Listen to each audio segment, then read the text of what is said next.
fascinating lady, Tay Collins.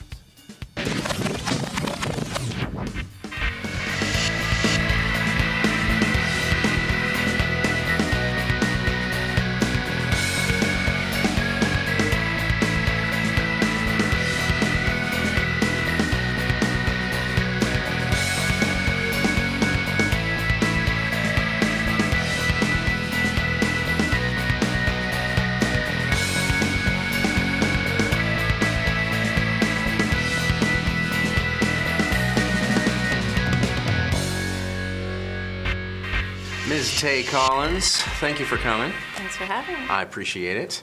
I figured I'd start with, what could be in some worlds called a zinger. In a world like ours, is called an opportunity for hopefully a transparent journey from Playboy magazine to today's Christian Woman magazine. Talk me through that journey. Because that's outstanding, right? I was like, that's what I got to ask her. How do we? Two covers. Well, how do we? Well, it's and two different worlds. Yeah. Right, and from some people's perspective, two disconnected worlds. But what's interesting, of course, is the way in which they're connected in your life and journey. Right. Interesting enough, I had just come from doing a mission trip, and I came and shot the Playboy. Come on, really? I went right back. And I had so many people saying to me, cool. how can you take your clothes off and be a Christian? Yeah. And I'm like, God created our bodies. Humans made it dirty. Good thing I asked the question, because I assumed that would have been before faith became a part of your life. No, I've been Neat. a Christian since I was a kid. Going to the Billy Graham Crusades when I was a little kid. No way. Yeah. Very cool. So you go into art museums and the greatest things are the human body, right? That's. I think it's beautiful. Wow. So not disconnected in your experience. The people that you knew and the people in your life and the relationships you had, were they sharing that same perspective with you along the journey? Not everyone, obviously. Mm-hmm. My dad didn't love it when I did Playboy. No. My mom was supportive, and my grandmother was really supportive. But And Dad was just like... Yeah, he wasn't loving it. And when you went to talk to today's Christian Woman, how did they come at the story? What were they looking for from you? What part of your story was it that resonated with their audience in particular? They like the work I'm doing with inner city children and how I'm changing lives. And Los Angeles and South LA is known worldwide as one of the worst gang areas, and I'm in there helping these kids and transforming lives. So take me to that. Take me to that part of your life. A Chance for Children started as Camp Baywatch. Right. The idea for that, where did the germ of it come from? I've been working with inner city kids since I was really young.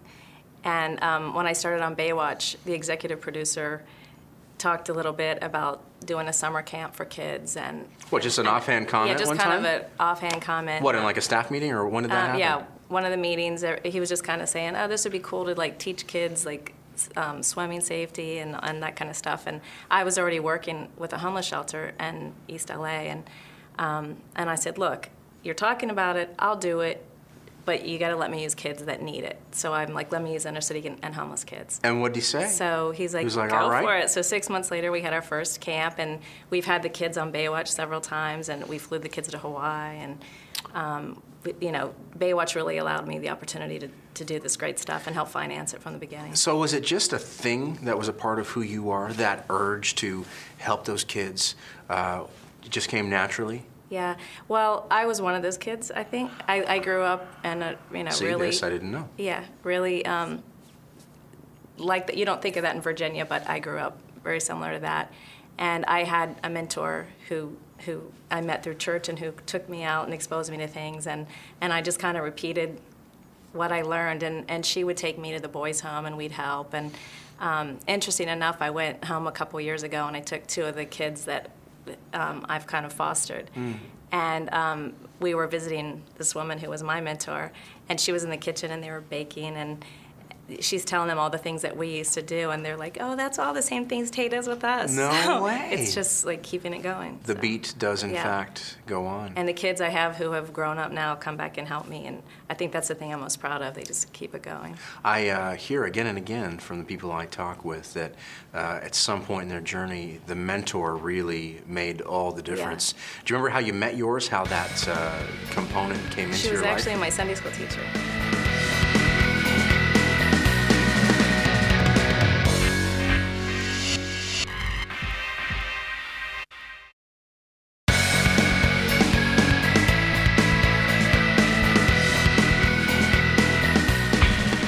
God made the body beautiful, we made it dirty. An interesting perspective from a woman who has really built a career based on brains and beauty, both in good measure. She's certainly impressive. We spent some time with her after the interview, and you know, that impressiveness just continued.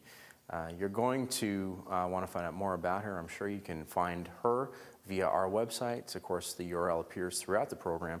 If you hop on there, you'll find links to Tay Collins, some of the work that she's doing, and also she has a new television series that should be coming to the small screen near you sometime very soon.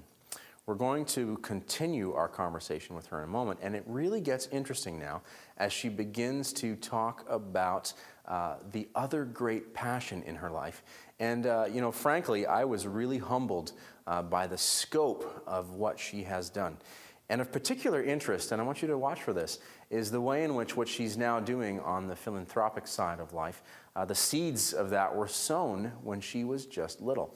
And that reminded me to perhaps always keep an eye tuned to my history. So often, so many of us are fixated on overcoming our past, on wanting to not have to do anything with our childhood. So often there are moments of pain there. However, the more people I talk to, high achievers, it seems like what they have ended up doing with their life started when they were very young. So if you're feeling a little bit aimless, maybe turn back a few pages, see what used to light your fire, and maybe do some rediscovering of that. Let's get back to my conversation with Tay Collins. Okay. Yeah, at my church. So. At what age?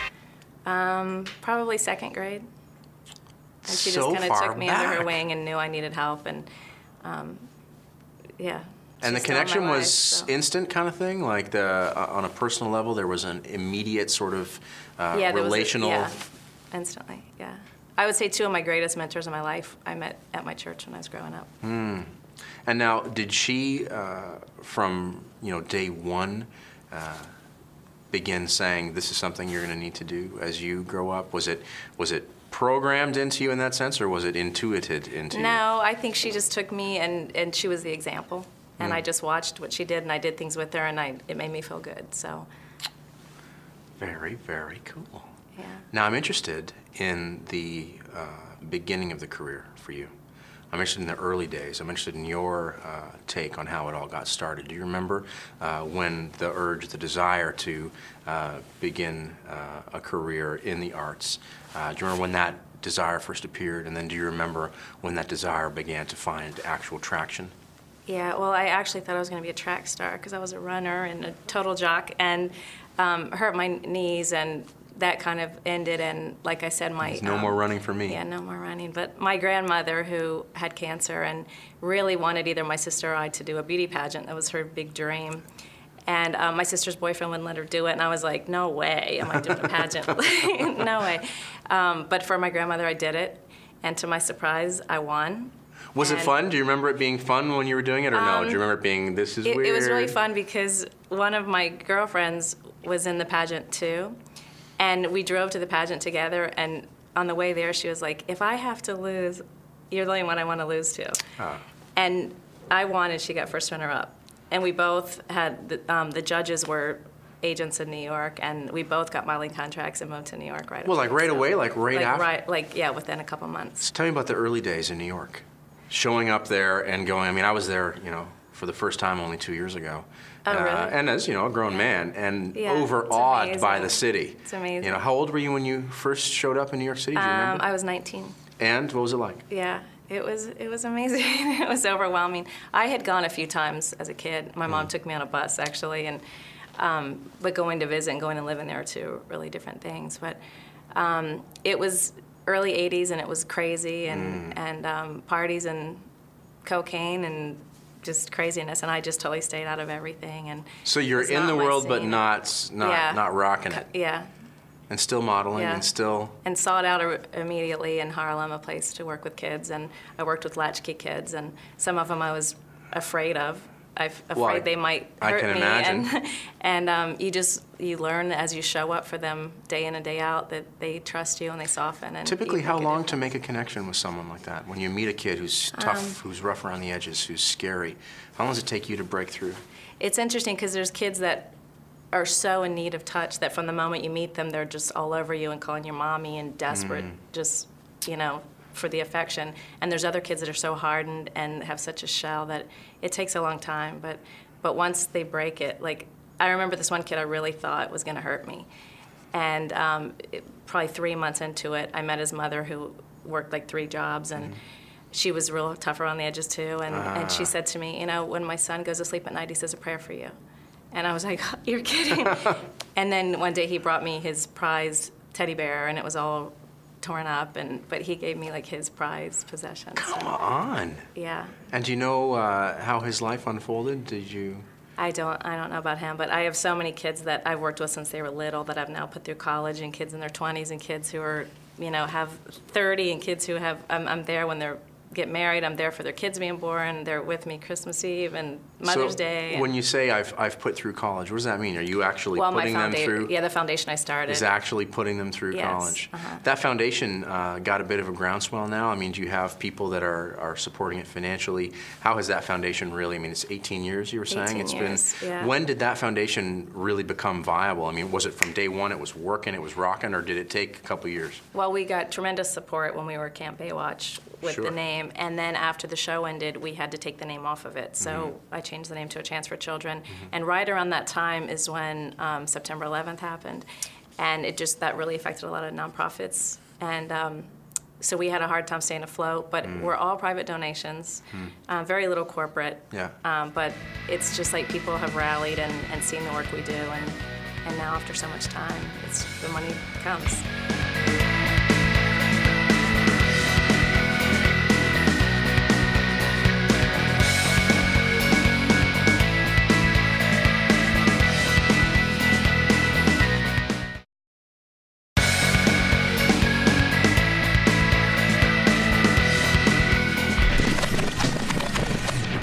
Well, we got tremendous support when we were Camp Baywatch with the name, and then after the show ended, we had to take the name off of it. So I changed the name to A Chance for Children, and right around that time is when September 11th happened, and that really affected a lot of nonprofits. And these kids, when they come back, they've been with you for years and years and years. What are the stories you hear from them? What's their take on it? Do they have a good way of synthesizing what's happened to them through their involvement with you, through their involvement with the people around you? Yeah, they really do. In fact, one of my great success stories is a little boy from the projects in Watts. And everyone he knew were gang members. His house was shot up all the time. I mean, they lived in just filth, trash, horrible conditions. He was not a great student and ended up going to University of Arizona. Walk-on on the football team. No way. Second year played, and determined to get his law degree because he wanted to go back and be a child advocate attorney for the kids in his neighborhood, and did not do well on his LSATs, did not get into law school, decided he was going to go get his master's because it might help him get into law school, got his master's, straight A's, graduated last year, and he just finished his first semester in law school. No way. So this is the grist of good story. Yeah. I mean, I have so many of those. I was going to say there's no lack. Which is great for storytelling and television. Well, no, absolutely. I mean, did you like the segue right there? Right. Because the second passion, of course, is the writing side. Right. And saying that although you were on screen in Baywatch for several episodes, after a little while you went, this is not for me. Yeah. What tipped it? What brought you to that point where you're like, this is not what I want to do. I want to be the one crafting what these people are saying and doing? I've always had a passion for writing since I was a kid. Again, I just didn't know how to make a living at it. I didn't want somebody to tell me what to do. So just by chance, I went through the writers program at UCLA. Okay. And kind of at the end of it, I took a screenwriting class just for the credit. Yeah. And as soon as I did, I'm like, oh my gosh, this is what I have to do. Like, I always say it found me. Huh. Yeah, so I knew Baywatch so well. I knew all the characters, you know, having acted on it. So I just took a shot, wrote a script. Were they open to you just wrote the script on spec? You didn't tell them you were writing the script? Didn't tell them I was doing it. In fact, the first one I wrote, they kind of just like, oh, she's an actress, you know. So they knew it was coming from you when you knew- submitted it? Yeah, and the second one I wrote, I put a fictitious name on it, and I sold it. Come on! So the No, first it was one, great. they First said one- no? Yeah, first one they said no. So calculating little lady that you are, you said, I'm going to do Yeah. another one. I changed my name. Fictitious name. You Right. did not. So then how did you submit it with a fictitious name? I submitted it through someone else, and then they loved it. And then, funny enough, everybody I would pitch around town to sell stuff, people would say, "Oh, we've got this great part for you," and I'm like, "No, I'm a writer. I'm not an actress." And they, "No, we have this great part for you." So I went and cut my hair off and dyed it brown, and I started working right away as a You writer. did not. Come I did. I on. You cut my did hair not. like You this. did It not. was like this. Stop it. I did. And You then once really I started did? working, I grew my hair back. You're what we call pure evil. I mean, you're not to be messed with. Cut all the hair off, dye it brown, and you started working right away? Right away. Writing Yeah, for never stopped working. I've written some of the for- highlights for you. I've written for NYPD Blue, Poltergeist, Pretender, She Spies, a lot of one-hour drama stuff. The process of cracking the story, how tough is it for you? I always think I have more than I can ever get to. People say they have writer's block. I'm like, never. I never can get to all the stuff. Do you enjoy when you're working in a writer's room, or do you prefer to I'm alone. be alone? I'd rather be alone. So is that a challenge when you're on a series where the writer's room is a big part of it, or not really? I haven't really worked that way. I mean, we'll sit in there and come up with ideas, and then they'll say, go home and map Yeah, it out, yeah. and then, so we do it like that. But I have a series I actually just created. I've sold a couple, actually, one that we were going to shoot in Whistler, but Yeah. ended up not happening. But I have a series that I just sold that hopefully will be on the air within the next year. So, Very exciting. yeah. The thing you like most about that aspect of the industry, and the thing you like least about it? The toughest is getting things on the air. It's so funny because you turn on the TV and it's so hard to find really good quality television. But there's good stuff out there. It's almost impossible to get stuff on the air nowadays. Why is it so hard? I mean, from your perspective, you're an insider. Yeah. You're someone on the inside. Yeah. What's so hard It's about harder it? and harder because there's so much reality television. And then, you know, there's just not. One-hour dramas just went away from the 10 o'clock hour because Jay Leno's now. It's just really limited now. Huh. And the thing that's So- most fulfilling and rewarding and fun about it? Gosh, it's just so fun to like see something in your head and have a blank page and write something and then watch it come to life. I remember the first time I was on the set watching my words and my characters come to life, and Were you crying? it was just really amazing. So I think it'll be extra exciting to know it's characters I created as opposed to writing for a show that's already created. The characters are already there. Very So. cool. Ms. Tay Collins. Tay Collins, thank you very much. I would call that lady quietly impressive. In fact, we went out to dinner after finishing that interview, and she continued to impress me throughout the course of the night. Here's a woman who used the gifts that she'd been given to get what she wanted, and then had to, at different points in her career, cover up the gifts she's been given, you know, physical, mental sometimes, in order to keep getting what she wanted. She told us that at one point in her career she had to cut all her hair off. She had blonde hair, of course, blonde bombshell, and dye it brown so that the producers in town would take her seriously as a writer. And of course, the story of her involvement with at-risk youth is the story that lies beneath the story. Very inspiring to find somebody who is so accomplished and yet feels at the same time that the real tale of her days has to do with the way in which she has bent her life to the service of others. Thank you, Tay Collins. I enjoyed that very much.